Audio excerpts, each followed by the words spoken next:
This is the latest in atomizer fashion, Genesis version 5. A tank, quite heavy since it is made of stainless steel.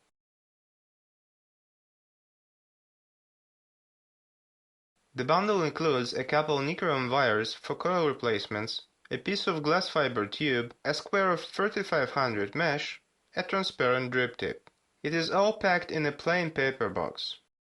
As for the drip tip, you may use any, like this one from a 901 atomizer. For the tip to hold securely, the hole for them is slightly less in diameter, so you may have to file down the plastic a little bit to fit it. Personally, I like the soft rubber drip tip the most. The opening is much smaller, the flow is a bit harder, but that makes the vapor thicker. You can find such tips bundled with clearomizers. The atomizer also comes with a ring for the Ego battery. It improves visually the difference in diameter between the atomizer and the battery, and the assembled unit looks much better. To understand the difference between a Genesis and any other atomizer, unscrew the top. The main difference is the wick. Instead of glass fiber, cotton, bamboo or other threads, a piece of stainless steel mesh is rolled into a wick and the wire is coiled right onto it. To avoid short circuit, scale is purposefully deposited between the mesh and the wire.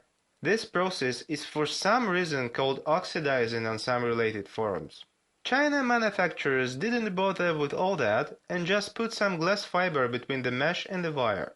So this way it is a sort of hybrid between a Genesis and a simple tank.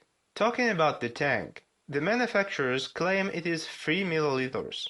But the central shaft, which is sometimes called a dumbbell, takes almost half of it, so the payload volume will be only just above 1.5 milliliters, judging by the syringe I used to fill it up. And since the device is a freaking steam engine,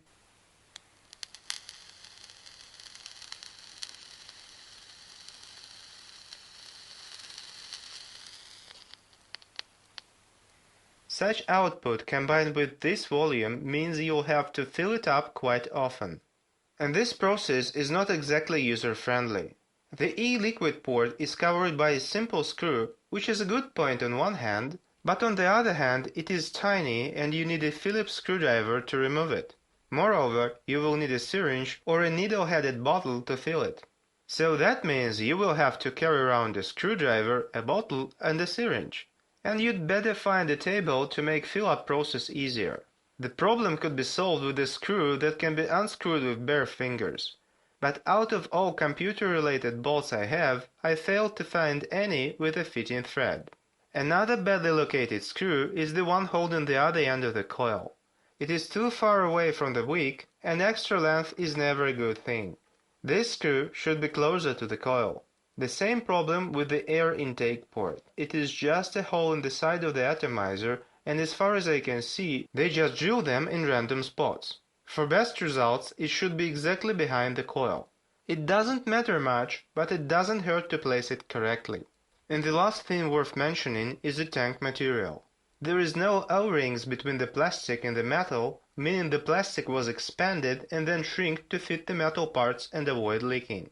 This normally leaves micro cracks on the plastic that could potentially expand. To avoid that, get some transparent duct tape and hold in the device so that the screw tightens when you rotate it. Apply several layers of tape around the tank.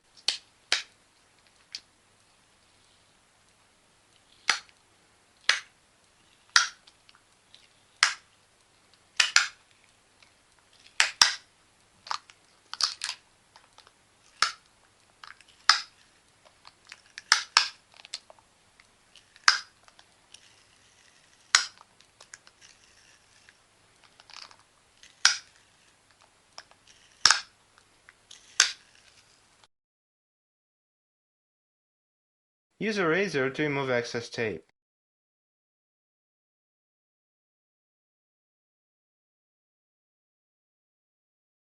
Be sure not to damage the rubber O-ring. This simple procedure could save your pockets from e-liquid spills if the plastic cracks. That's about all the downsides I could find. Apart from those, the device is great. Quality material, well, for made in China at least, threaded connections everywhere, standard parts, and the most important, decent vapor. It is neither hot nor cool. Personally, I prefer a hotter vapor, so maybe I'll have to play with the coils. By the way, keeping in mind the 0.7 ohm lapse of my multimeter, the factory installed coil is roughly 2 ohms.